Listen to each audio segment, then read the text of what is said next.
সবাইকে শুভেচ্ছা safe food promotion প্রকল্পের পক্ষ থেকে। তো আজকে আমরা একজন কেঁচো সার উদ্যোক্তার সাথে আমরা তার গল্প শুনবো। তো সবাইকে শোনার জন্য অনুরোধ রইল।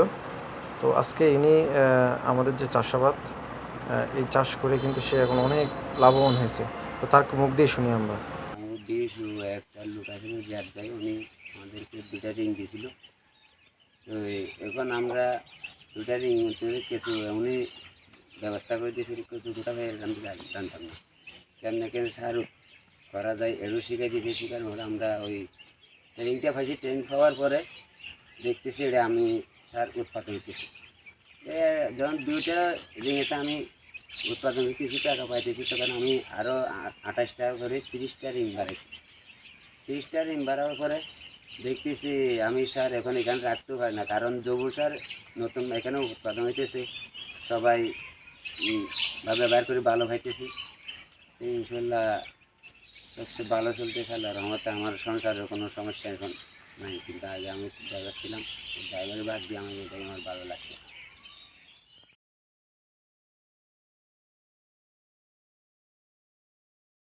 কি নাম কয়, বিভিন্ন জায়গায় আমার কেঁচু চাইতেছে এবং আমার অনেক কেঁচু বিক্রি করে দিছে।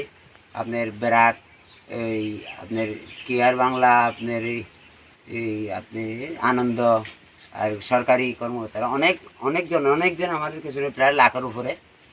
তো এই লাখ 1 লাখ টাকার উপরে কেঁচো বিক্রি করছেন? একটা এক টাকা, এক টাকা। আচ্ছা, হ্যাঁ, এক টাকা বিক্রি করছি। তখন আমি যখন কিছু টাকা পাইছি, আমি আর কি করছি, ওই আমার তো দুটা রিং আছে, দুটা রিং থেকে আমি আরও 28টা রিং আনি, আমি 30টা রিং বাড়াইছি। এবং বর্তমানে আমার 30টা রিং মোটামুটি খুব ভালো। প্রায় লাখের উপরে আমি সারও বিক্রি করছি, কেঁচুও ইনশাল্লাহ লাখের উপরে বিক্রি করছি।